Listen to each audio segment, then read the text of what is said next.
Hello public, हाय मी आहे शिवानी. तर माझा थोडा आवाज बसला आहे, त्याच्यामुळे माझा आवाज असा येतो आहे. तर चला आज आपण करूया आपल्या म्हणजेच मी केलेले आहेत आमच्या गौराईसाठी वस्त्र.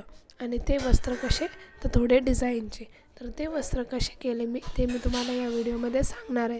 तर सगळ्यात पहिले आपल्याला अशा फुलवाती तयार करून घ्यायच्या. आणि या फुलवाती कशा तयार करायच्या हे जर तुम्हाला पाहायचं असेल तर मी याच्यावर दुसरा व्हिडिओ अपलोड करणार आहे. तर सगळ्यात पहिले आपण या फुलवाती 7 घ्यायच्या आहेत मोजून. जशा मी आता या 7 फुलवाती घेतलेल्या आहेत.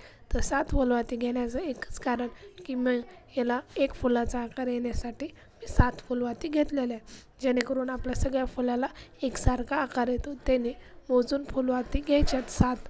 तशाच आता अशा या गोल प्रकारे एक एक करून लावायच्या आहेत.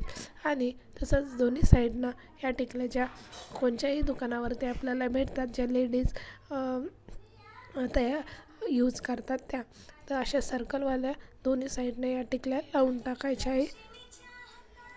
हे पहा, आणि असं आपलं हे फूल तयार होतं.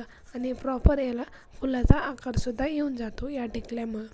त्याच्यामुळं आपण याच्यात ह्या रेड कलरच्या टिकल्या यूज केलेल्या आहेत. तर हे पहा, अशी मी सगळे फुलं आता तयार करून घेतलेले आहेत. आणि हे फुलं आता आपल्याला याला एक वस्त्राचा आकार द्यायचा. तर ते वस्त्राचा आकार देण्यासाठी मी घेतलेली आहे गोल्डन कलरची रिबीन. आणि ही गोल्डन कलरची रिबीन आता आपल्याला जेवढ्या आपल्या गौराईचे उंची व हाईट असेल त्या आकाराने आपण ह्या कापून घ्यायची. आणि या रिबीनवर आता हे फुलं एक एक करून चिपकवायचे. आणि हे फुलं चिपकवण्यासाठी मी याच्यात डबल टेपचा वापर केला आहे. आणि बॅक साईडनं फुलाच्या अशी डबल टेप चिपकून दिली आहे. आणि डबल टेप चिपकल्यानंतर त्याचं वरचं कवर काढून घ्यायचं. आणि तसंच एक एक फूल करून आता आपल्याला हे रिबीनवरती लावायचे आहे. तर मी थोडा डिस्टन्स करून हे फुलं माझ्या रिबीनवरती लावलेले आहेत. तसंच तुम्ही चिपकूनसुद्धा लावू शकतात, जसं तुम्हाला सुंदर वाटेल तसं. हे पहा, आपले हे वस्त्र तयार झालेलं आहे. आता हे वस्त्र तर तयार झाले. आता आपण मिडलमध्ये पण एक फूल लावून टाकू, जेणे याला प्रॉपर एक हाराचासुद्धा आकार येईल. हे पहा, हे आहे याचा फायनल.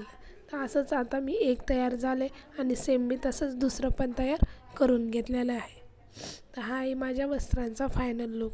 तर तुम्हालाही आवडलं तर तुम्ही पण हे वस्त्र घरी ट्राय करा आणि तुमच्या पण गौराईसाठी नक्की बनवा. हे खूप सुंदर दिसतात. आणि हे मी आमच्या गौराईला घातल्यानंतरसुद्धा मी माझ्या चॅनलवरती त्याचा व्हिडिओ नक्की अपलोड करा. तसंच मी हे पिलुंडासाठी पण छोटे छोटे वस्त्र तयार केलेत.